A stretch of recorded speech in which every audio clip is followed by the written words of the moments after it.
pagi semuanya, jumpa lagi dengan Ibu Zahara Safira pada kelas 6D. Sebelum memulai pembelajaran, Ibu harapkan kepada anak-anak Ibu agar tetap menjaga protokol kesehatan pada saat pembelajaran nanti. Sebelum kita memulai pembelajaran, alangkah baiknya kita berdoa terlebih dahulu. Bismillahirrahmanirrahim. Rabbi zidni ilman warzuqni fahman. Amin. Anak-anak, Ibu tahu nggak materi apa kita hari ini? Nah, benar. Sekarang kita akan membahas mengenai tema 2, subtema 1, pelajaran 1. Nah, sebelum Ibu menyampaikan materi, Ibu harapkan kepada anak-anak untuk menyiapkan alat tulisnya seperti pensil atau pulpen dan buku tulis. Karena di akhir pembelajaran nanti Ibu akan membagikan lembar kerja siswa yang akan anak-anak Ibu kerjakan, dan jangan lupa disimak dan diperhatikan dengan baik materi yang Ibu jelaskan. Nah, Anda semua, pada tema 2, subtema 1, pembelajaran 1, kita akan mempelajari tentang yang pertama, peristiwa proklamasi, yang kedua, peta pikiran, yang ketiga, adaptasi lingkungan. Langsung saja kita masuk materinya. Anak-anak masih ingat dengan peristiwa proklamasi kemerdekaan Indonesia? Proklamasi kemerdekaan menjadi tonggak sejarah bagi perjuangan bangsa Indonesia dan menjadi tanda bahwa Indonesia telah lepas dari pengaruh penjajah. Meskipun terdiri atas suku yang berbeda, rakyat Indonesia bersatu dalam memproklamirkan kemerdekaan negara Indonesia. Setiap tanggal 17 Agustus, rakyat Indonesia selalu mendengar petugas upacara membacakan teks proklamasi. Sebagian rakyat juga bisa mendengarkannya dari radio. Teks proklamasi dibacakan memiliki sejarah bagi bangsa Indonesia. Teks tersebut adalah teks proklamasi kemerdekaan negara Indonesia. Anak, ini adalah teks proklamasi tulisan tangan Insinyur Soekarno. Coba amati teks proklamasi tersebut.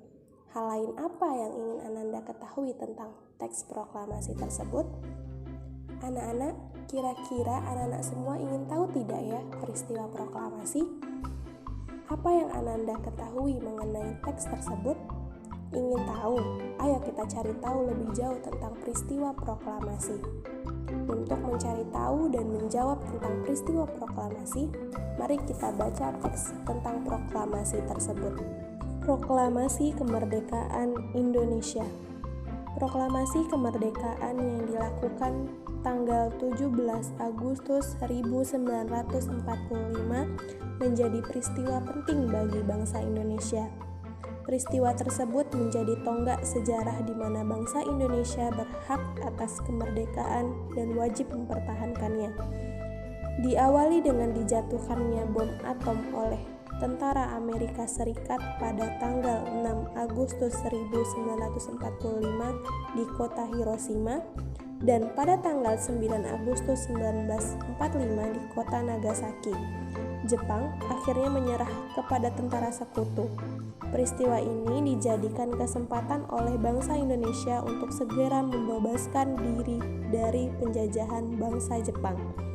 Teks proklamasi ditulis di rumah Laksamana Tadashi Meida, Jalan Imam Bonjol nomor 1.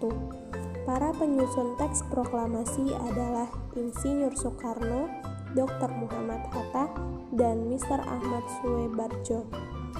Konsep teks proklamasi ditulis oleh Insinyur Soekarno. Saat itu hadir pula BM Diah, Sayuti Malik, Soekarni, dan Suediro. Soekarni mengusulkan agar yang menandatangani teks proklamasi itu adalah Insinyur Soekarno dan Dr. Muhammad Hatta atas nama bangsa Indonesia. Teks proklamasi diketik oleh Sayuti Malik. Pagi harinya, 17 Agustus 1945, di kediaman Soekarno, Jalan Pengangsaan Timur nomor 56 telah hadir antara lain Suwirjo, Wilopo, Gafar Prigodikdo, Tabrani, dan Trimut. Murti. Acara dimulai pada pukul 10 dengan pembacaan proklamasi oleh Soekarno dan disambung pidato singkat tanpa teks. Kemudian, bendera merah putih yang telah dijahit oleh Ibu Fatmawati dikibarkan. Bagaimana anak-anak? Dari teks tersebut banyak sekali informasi yang kita dapat mengenai proklamasi kemerdekaan Indonesia. Nah, dari informasi teks tersebut bisa kita ubah menjadi sebuah peta pikiran agar lebih mudah dipahami. Masih ingat tidak apa itu peta pikiran? Peta pikiran adalah suatu cara untuk menyajikan konsep, ide, tugas atau informasi lainnya dalam bentuk diagram. Lalu, tujuannya apa? Tujuannya adalah agar suatu informasi dapat dipelajari dan diingat secara cepat dan efisien. Peta pikiran pada umumnya menyajikan informasi yang terhubung dengan topik utama dalam bentuk kata-kata, gambar atau simbol, dan warna.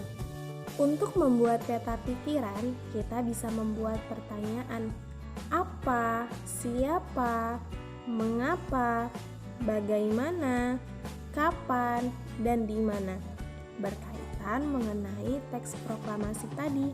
Misalnya, apa yang memicu Indonesia untuk segera memproklamasikan kemerdekaannya? Siapa yang membacakan teks proklamasi? Mengapa peristiwa proklamasi penting bagi bangsa Indonesia? Bagaimana proses perumusan teks proklamasi? Kapan teks proklamasi dibacakan? Di mana teks proklamasi dibacakan? Mari kita jawab pertanyaan tersebut. Yang pertama, dipicu oleh Jepang yang menyerah kepada sekutu karena bom Hiroshima Nagasaki. Yang kedua, teks proklamasi dibacakan oleh Insinyur Soekarno. Yang ketiga, karena dijadikan kesempatan oleh Indonesia untuk membebaskan diri dari penjajahan Jepang. Yang keempat, disusun bersama oleh Insinyur Soekarno, Dr. Muhammad Hatta, dan Mr. Ahmad Suebarjo. Yang kelima, dibacakan pada tanggal 17 Agustus 1945 pada pukul 10.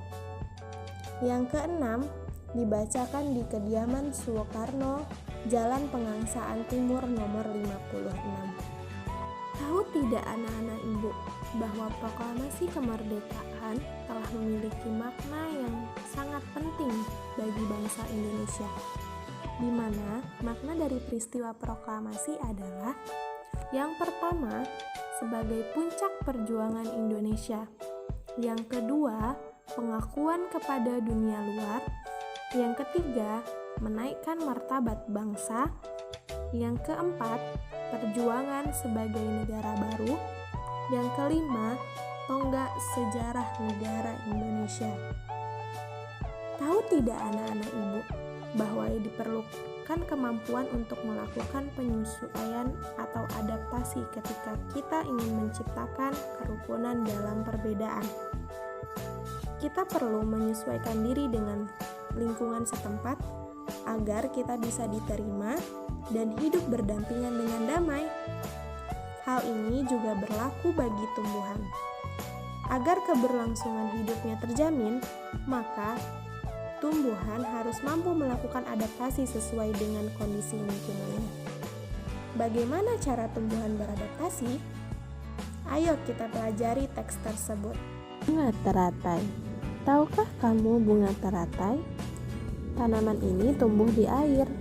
Agar dapat menyesuaikan diri, tanaman ini memiliki akar di bawah air. Tangkai daunnya tumbuh menjalar sehingga daun teratai dapat mengapung di air. Daun teratai bundar dan lebar. Fungsinya adalah agar daun dapat menyerap cahaya matahari sebanyak-banyaknya. Hal ini berdampak saat penguapan air dan berfotosintesis. Daun teratai memiliki larutan yang bermanfaat sebagai pembersih daun. Teratai memiliki batang dengan rongga di dalamnya. Rongga ini berfungsi untuk membawa oksigen ke batang dan akar. Meskipun akar berada di dalam air, akar masih tetap dapat bernafas.